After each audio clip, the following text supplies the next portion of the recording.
Smoke, you want some smoke? Yeah, I'll get you some smoke, man. All right. Of course it's affected. There's no doubt about that whatsoever. Because all personality is an affectation. If you are aware of your behavior, you cannot but be affected. And so once you know that, you stop worrying about it. You affect this and you affect that, whatever pleases you, whatever whim suits you, and let it go at that. Because life is style. As a French writer used to say, le style, c'est l'homme même. Style is the man himself. But that in America is heresy. For almost all Americans, style, that's affectation, that's a put-on. But you don't realize that the lack of affectation is also put on. You come to California, everybody addresses everybody else by their first names. In Europe, to address someone by his first name means you're on a very particularly friendly basis. Here, it implies we all ought to be on a particularly friendly basis. And therefore I call you Jim and Susie and Boo-Boo, or whatever it may be. And it doesn't mean a thing. It doesn't mean anything at all. There's a clerk in the post office in Sausalito who calls me Al. Nobody calls me Al. And I resent it. He's a vulgar person.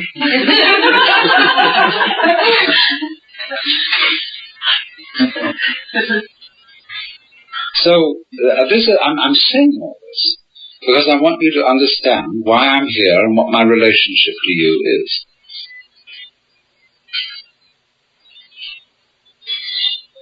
But please understand that you mustn't take me too seriously. Even if I look serious. Now, if I look here, these sort of Buddhistic surroundings, that's merely and only because I like the style of it. As some people like this kind of flower, this kind of painting, this kind of music. It's pleasing to me. It entertains me, and possibly it will entertain you. I don't know.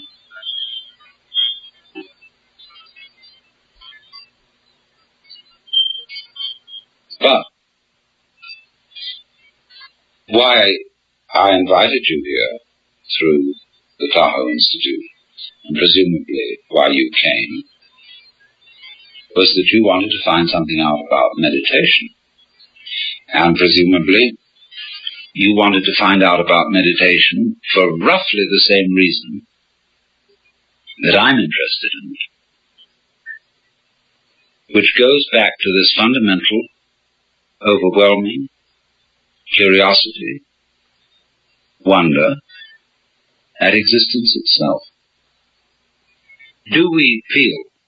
Obviously we do, or we wouldn't be here. That there's a problem, a question. That living, just exactly as we do ordinarily,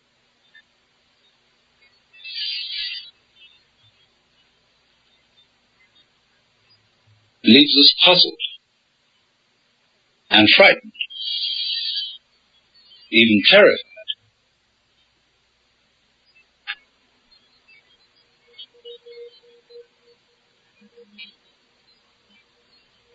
We've heard of mystics.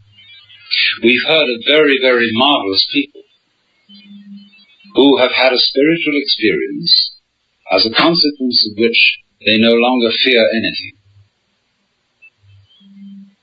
That as a consequence of this experience, the world seems to them completely transparent, or shall I say translucent, so that behind every form they see an expression of total joy and love, and that everything that's going on is really an expression of this, and these people manage to manifest this in their own lives and attitudes. So if you feel in the presence of such a person a total peace, you feel engulfed in this person's love, and you say, "Wowee, I'd like to be like that." Oh, what a fortunate position to be in.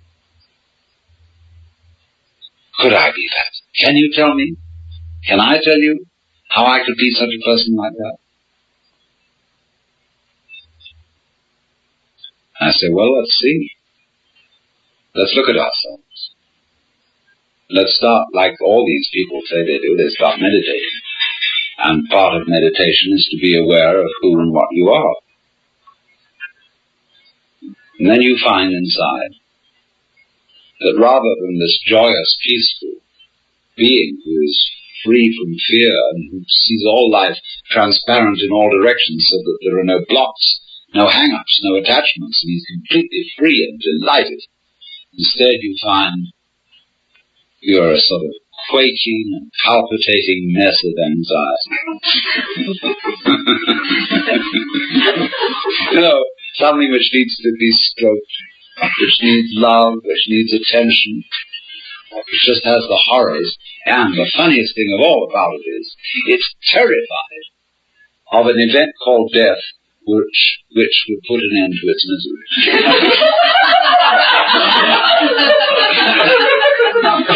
Yeah, that's what we are. Really and honestly, that's it. Oh. Well, I must admit that I find that sort of thing in myself. Not only that, people are always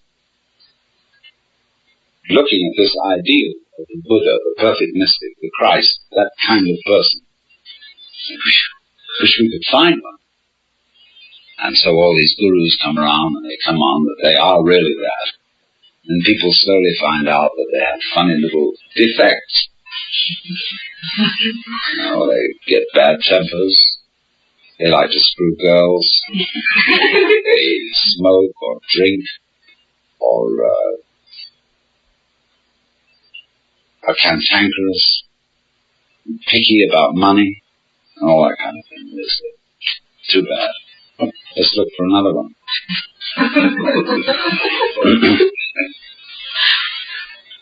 But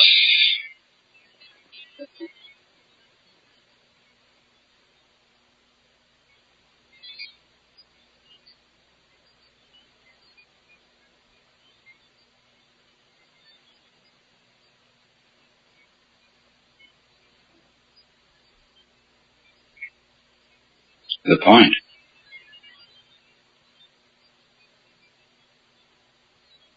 is that when you come down to it, and you find out that you're what I will call, just for purposes of shorthand, the quaking mess,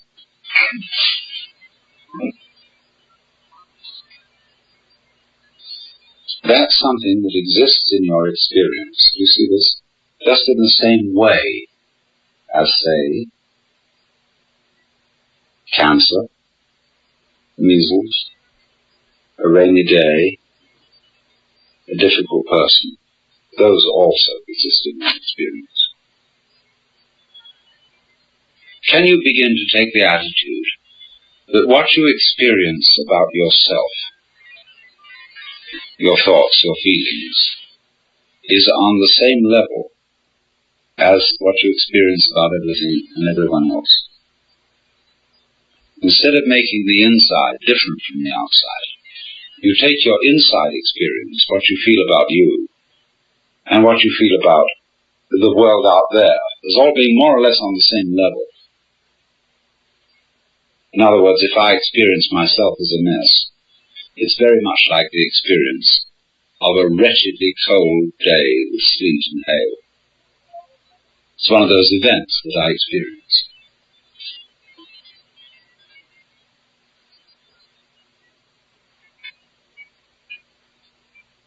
And put up with.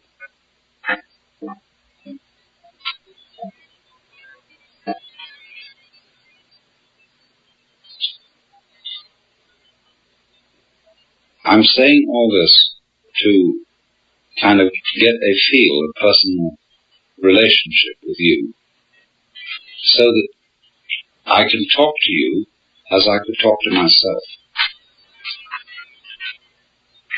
In other words, I don't want you to regard me as an authority. Because if you do regard me as an authority,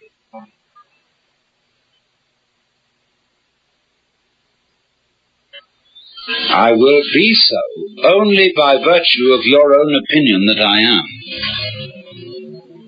so that it will be you who make me the authority. And then you are fooling yourselves. My objective, if anything, is to set you free from any authority, so that you're on your own.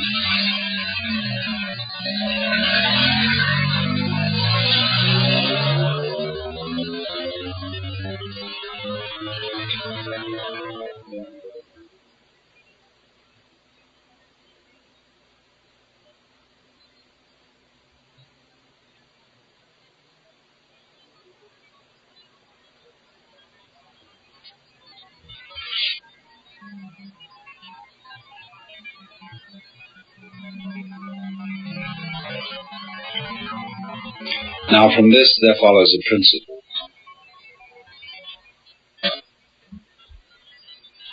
And it goes like this. Step 1. Realize that anybody whom you consider in matters spiritual, psychological, and so on, as an authority,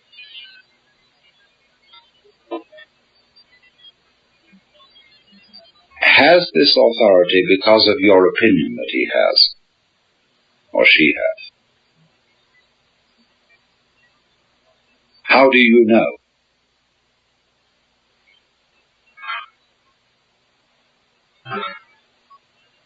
If you say, for example, like a Protestant fundamentalist, that you believe in the Bible, that the Bible is inspired, or you may say as a more liberal kind of Christian that Jesus Christ is the greatest being that ever lived on earth. How do you know? It's your opinion that that is so. Lots of people may have told you so, and you may be very impressed by those people, but you bought it.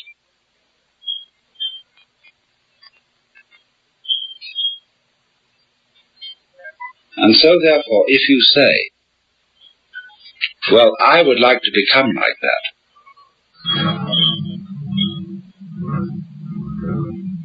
that's an expression of the way you are. You couldn't feel, I would like to become like that, like the authority, like the Christ, except as an expression of the way you are now. And the way you are now is the Quaking Mess. And therefore, your emulation, your desire, your idealism to become like Christ is merely one of the appetites of your Quaking Mess. It's an expression of you as you are. Don't fool yourselves. I'm not trying to put you down by talking about the Quaking Mess. The Quaking Mess may be in fact something very, very natural. The way we are, the state of affairs. And we shouldn't be ashamed of it. I'm not ashamed of it. I told you all this frankly.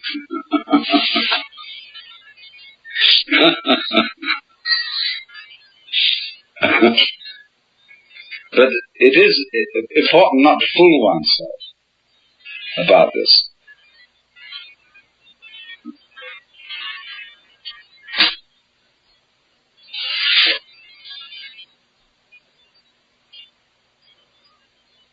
But there doesn't there, seem to remain a problem about existence, about being alive. Now let's go into what is that problem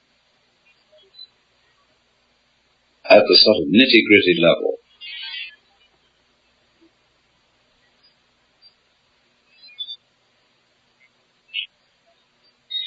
very basic in our thinking is that we, as it say, one must live. We need to survive, to go on. We need, therefore, money for food, for this, that, and the other. We must go on. And we know that we're not going to get away with it for very long. That after a certain number of years we're going to die. That the thing is going to end. The thing that we call I is going to be as it is in sleep. Deep sleep with no dreams.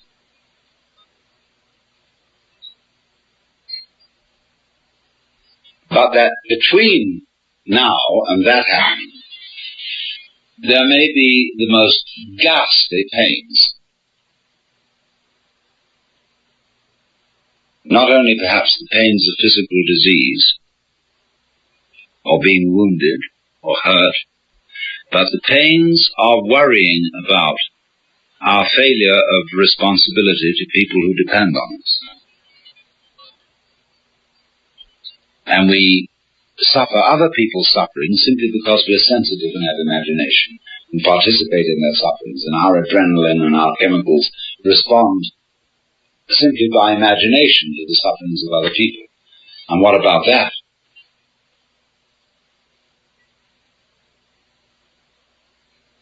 And so we can look at these problems and say, now, quite obviously, all these problems cannot be solved in a physical way. That is to say, we do not expect in our lifetime that medical skill will make us exempt from death.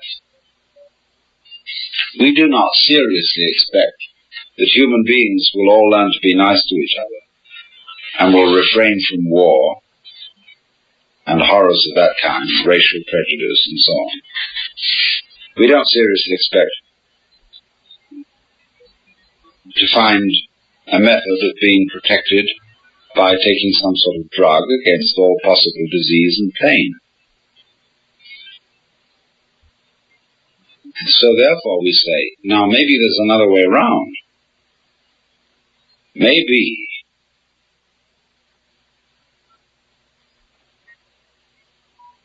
that instead of solving these problems at the technical level, we could solve them at the psychological and spiritual level by so disciplining ourselves, by so doing something with ourselves, that we wouldn't be afraid of it anymore.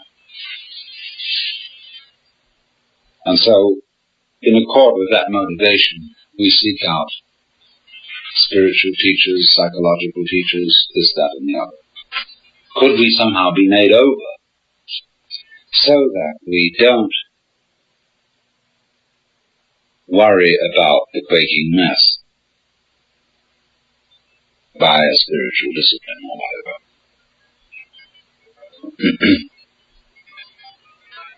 And you see, if you examine that this wanting to overcome the quaking mess and not have it anymore, that precisely is the quaking mess.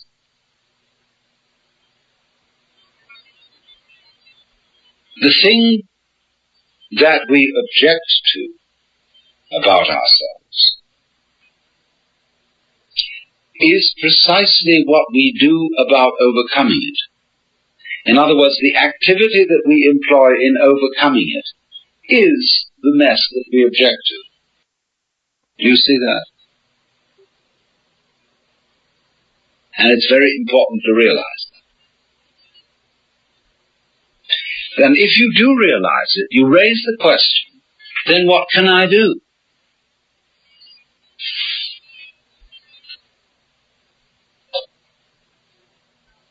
What can I do to transform the quaking mess into the state of mind of the true mystic?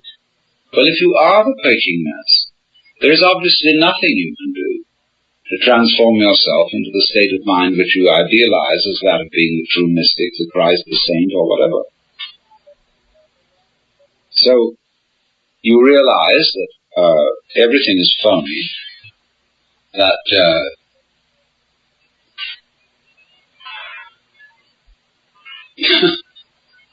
All your ideals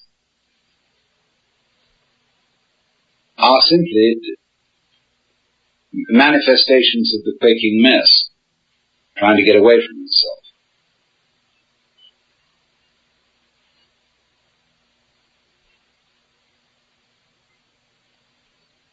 And that you are put in the position of, it is absolutely necessary for me to be different from the way I am, but there's absolutely nothing I can do about it, because being the way I am, I cannot be different from that.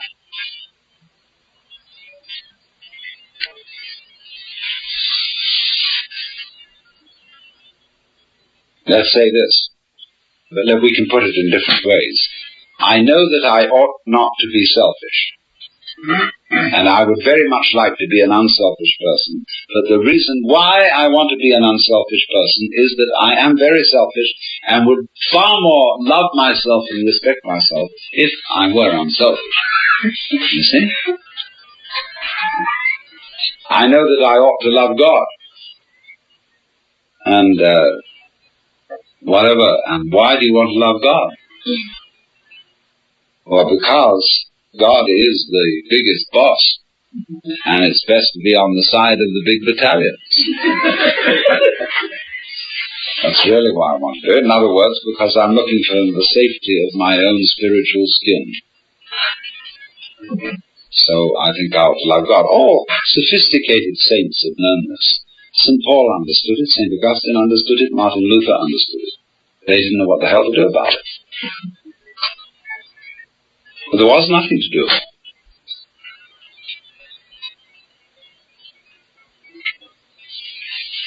And yet something has to be done.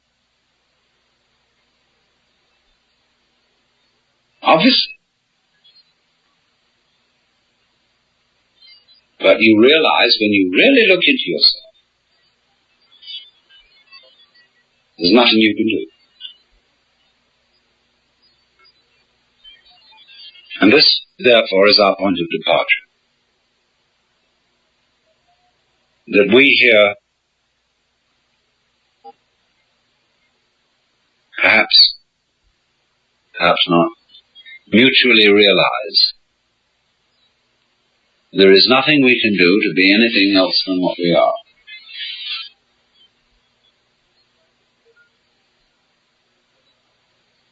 To feel any other way than what we feel at this moment. And to be then this quaking mess, which has the capacity for the horrors about what life can do to us.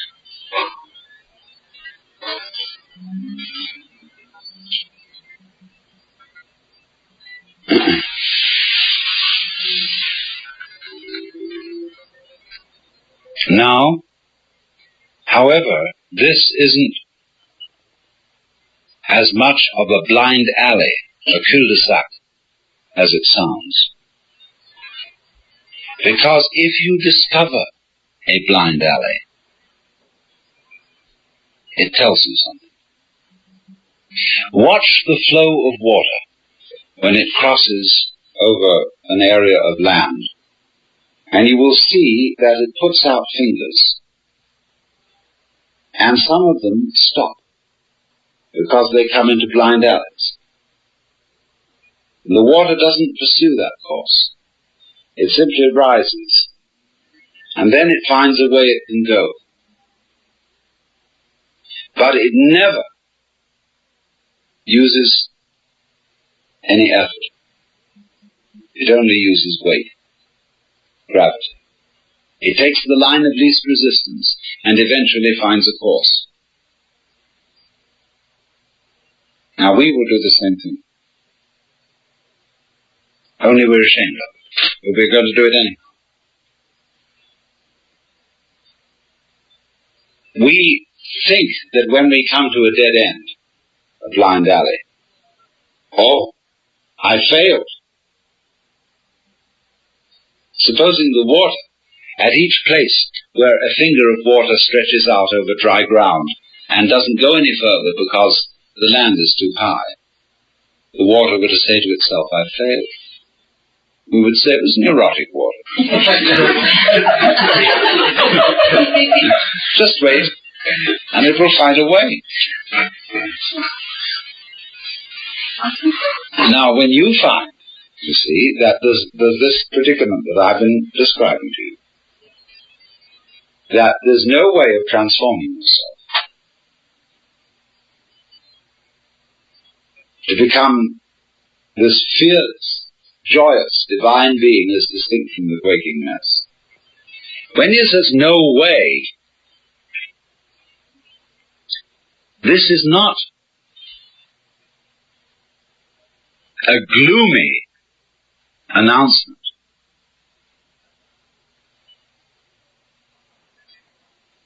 It is a very, very important communication. It's telling you something. Because like the land is telling the water, this isn't the way to go. There's another way. Try over here. So in the same way, life is telling you that's not the way to go. It's telling you, the message underlying this is you cannot transform yourself. It is giving you the message that the you that you imagine to be capable of transforming yourself doesn't exist.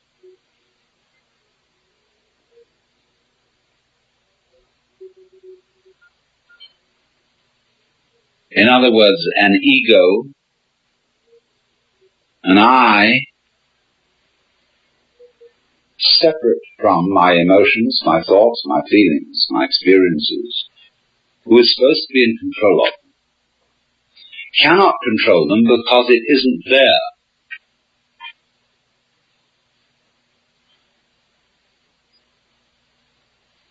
And as soon as you understand that, things will be vastly improved. Now, we can go into this. What do you mean by the word I? We're going to make some experiments in this on some number of different levels. But in the ordinary way, what do you mean by the word I? I myself. Your personality, your ego. What is it? Well, first of all, obviously, it's your image of yourself.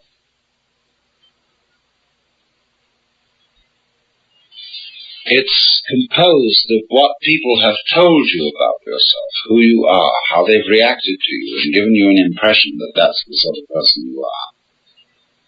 It's all your education goes into this, the style of life you put on, and so forth. But it's an image, it's an idea, it's your thought about yourself, and I suppose yourself is in fact not this, but is, to begin with, your total physical organism, your psychological organism, and beyond that, an organism doesn't exist as an isolated thing any more than a flower exists without a stalk, without roots, without earth. So in the same way, although we are not stalked on the ground, we are nevertheless inseparable from a huge social context of, well, to begin with, parents, siblings, people who work for us, everything. I mean, it's just impossible to cut ourselves off from a social environment, and also, furthermore, from a natural environment. We are that. There's no clear way of drawing the boundary between this organism and everything that surrounds it. And yet, the image of ourselves that we have does not include all those relationships. Our idea of personality of ourselves includes no information whatsoever about the hypothalamus, an organ of the brain, the pineal gland, really of the way we breathe, of how our blood circulates, of how we manage to form a sentence, how we manage to be conscious, how you open and close your hand. The information contained in your image of yourself contains nothing about all that.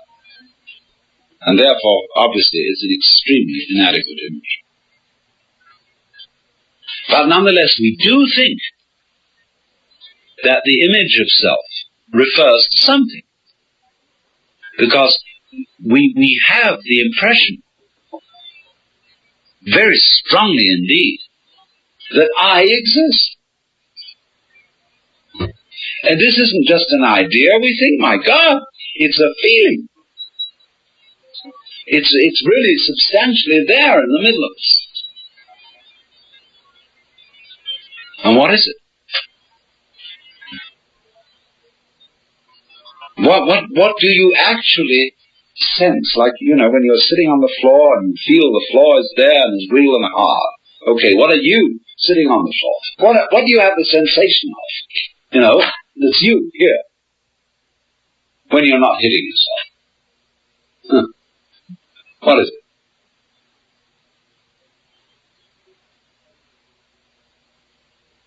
In what part of your body do you feel yourself, the real I, existing? We can explore this very deeply, but I'm going to give you a preliminary and superficial answer.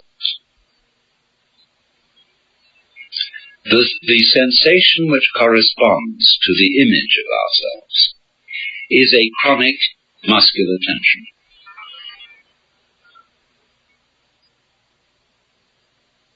Which has absolutely no useful function whatsoever.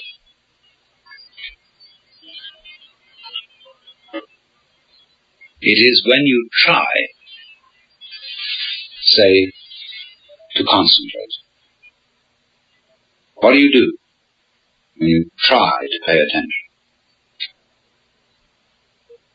When I was a little boy in school, I had sitting next to me another boy who had great difficulty in reading.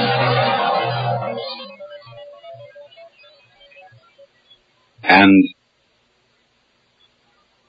as he worked over the textbook with its perfectly piffling information, he groaned and grunted to try to read, to get out the sounds, as if he were heaving enormous weights with his muscles.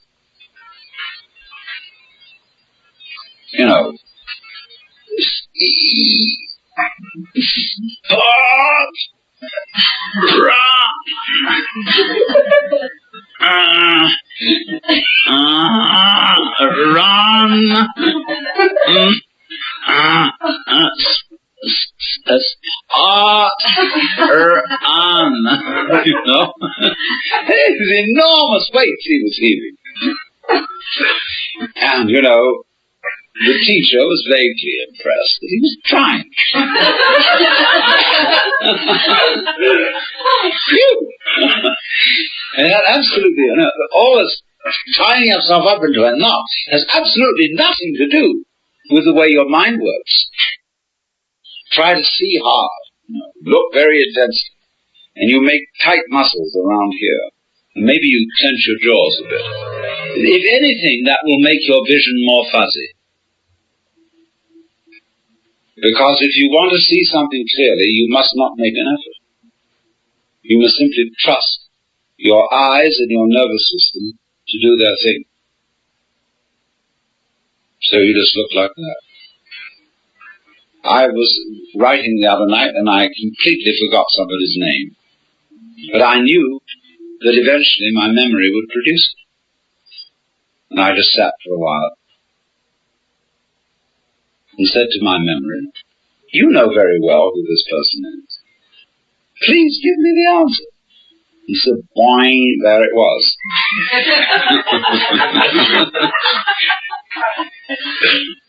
Because that's the way nerves work. They don't work by forcing. And yet we've all been brought up to try to force our nervous activity, our concentration, our memory, our comprehension, and indeed our very love We've tried to force it with muscles. Men will understand me if I say, you cannot force by muscular effort yourself to have an erection. Women will understand me if I say, you cannot force yourself with muscles to have an orgasm. It has to happen. And you must trust it.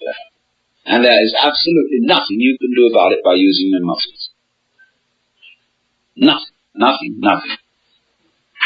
So, in precisely the same way. Well, let's complete the picture. So, therefore, the notion that we have of ourselves, of ego, is a compound of an image of ourselves which does not fit the facts, and a sensation of muscular straining which is futile. So that what you perceive to be yourself is the marriage of an illusion and a futility.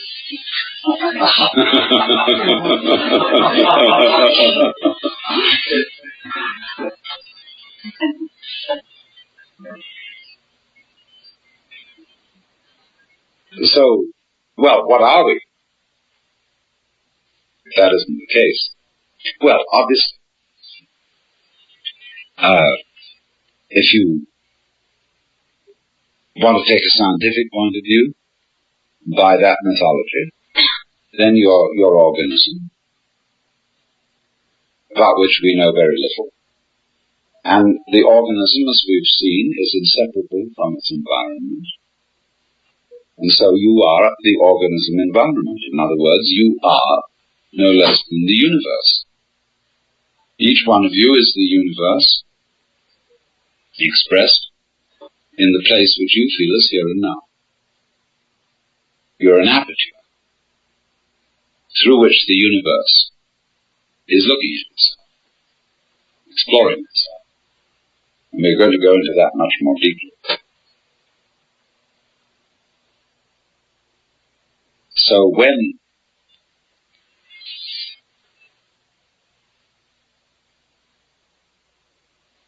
you feel that you are a lonely,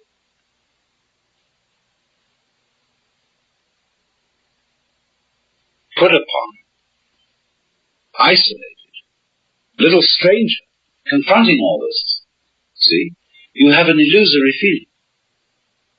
Because the truth is the reverse.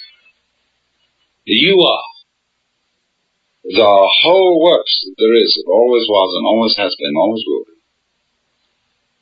Only, just as my whole body has a little nerve end here, which is exploring and which contributes to the sense of touch, you are just such a little nerve end for everything that's going on. Just as the eyes serve the whole body and help it to find its way around, so you are, as it were, serving the whole universe. You're a cell. And it's exploring itself. So that you, as a function, you are a function of all that. And therefore, if this is so, it just doesn't fit these facts do not fit the way we feel. Because we feel it the other way around. I am a little lonely thing exploring all this universe and trying to make something out of it, get something out of it, do something with it. And I know I'm going to fail because I know I'm going to die one day. So we're all fundamentally depressed. And think up all these fantasies about what's going to happen to us when we're dead and all that kind of thing. What's going to happen to you when you're dead? What do you mean, you? If you are basically the universe, that question is irrelevant. You never were born and you never will die.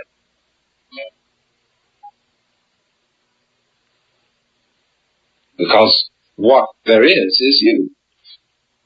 And that should be absolutely obvious. But it is not obvious at all. That should be the simplest thing in the world. That you, the I, is what has always been going on and always will go on forever and ever. But we have been bamboozled by religionists, by politicians, by fathers and mothers, by all sorts of people to tell us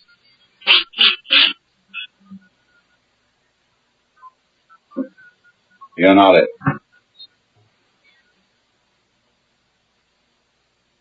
And we believed it.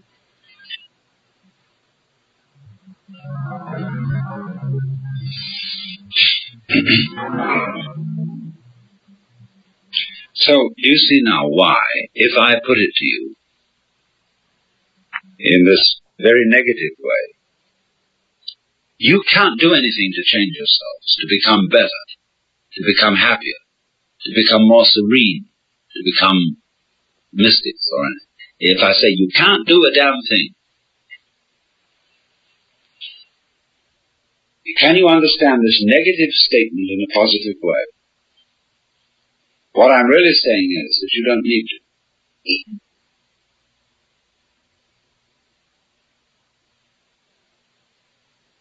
Because if you see yourselves in the correct way, you are all as much extraordinary phenomena of nature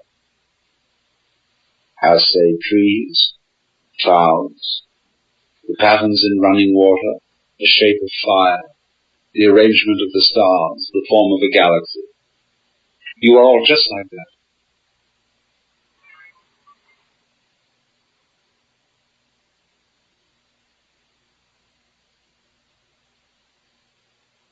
There's nothing wrong with you at all. Except that I have to add this little flip. You have in you, you do think there's something wrong. See? And there's no question, you do. We all object to ourselves in various ways. And I'm going to add, there's nothing wrong with that either. Because that's part of the flow. That's part of what is going on. That's part of what we do.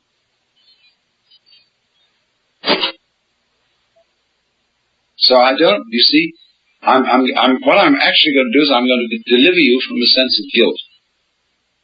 Because I'm going to teach you that you needn't feel guilty because you feel guilty.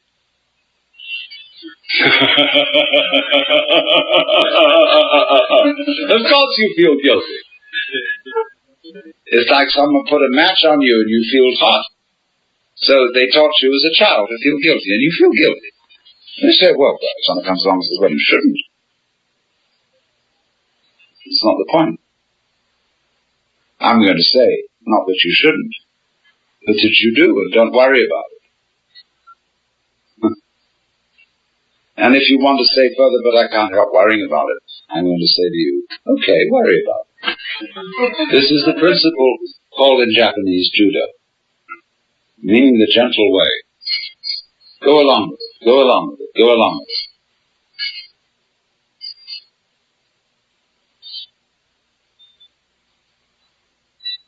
Now, the difficulty we have here, I have already slightly explained in referring to encounter groups.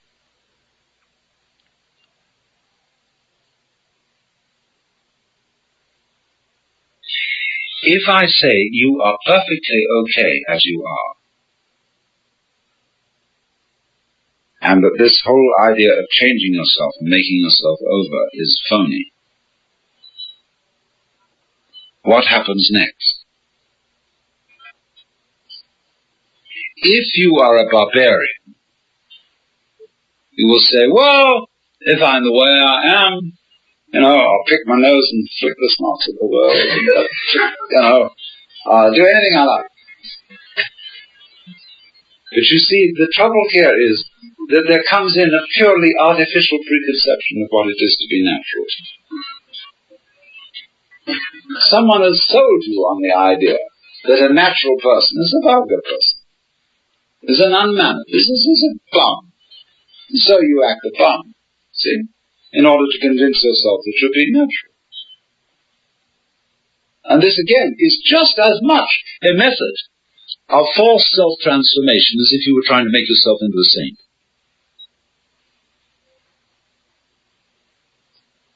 One school of thought, in other words, is saying,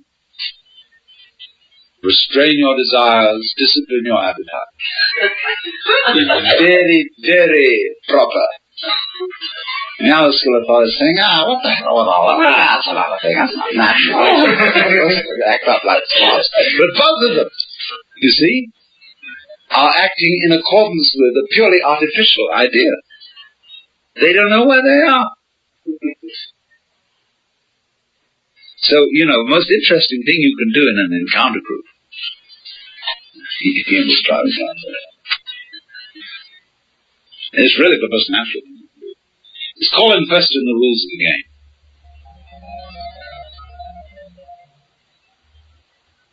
Saying, if we say, let's all be honest with each other, what do you mean by honesty? What is the truth? Do you know what the truth is? If you call these things in question, a terrible thing happens. And that is that nobody knows what they're supposed to do.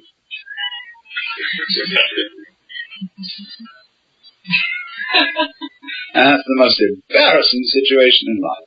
When we're all here and we don't know what we're supposed to do. Now we're really up against reality. See, when you don't know what you're supposed to do. Wow, that's it. No program. So therefore, this is the beginning of meditation. You don't know what you're supposed to do. What can you do? Well, if you don't know what you're supposed to do, you watch. You simply watch what's going on. Like, say, somebody plays music. You listen. And you just follow those sounds. And eventually, you understand the point of the music. The point cannot be explained in words, because music is not words. But after a while, in listening to any music, you will understand the point of it. And that point will be the music itself.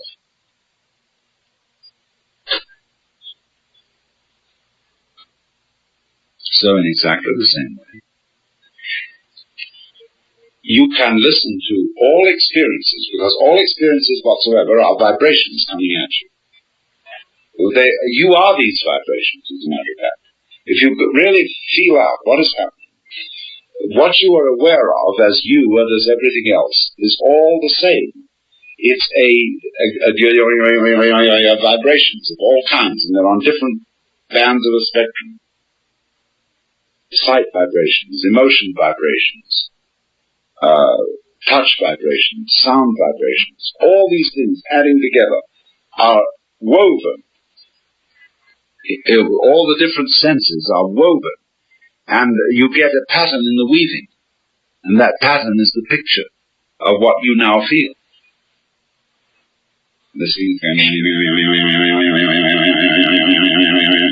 See? Now, instead of saying, what should I do about it? Because who knows what to do about it? To know what to do about this, you would have to know everything. And if you don't, then the only thing that, at least to begin with, you can do is watch. Watch what's going on. Watch not only what's going on the outside, but also what's going on the inside. Treat your own thoughts, your own reactions, your own emotions about what's going on outside, as if those inside reactions were also outside things. That you're just watching. So you simply watch. And everything going on, without attempting to change it in any way, without judging, without calling it good or bad, you watch it. That is the essential process of meditation.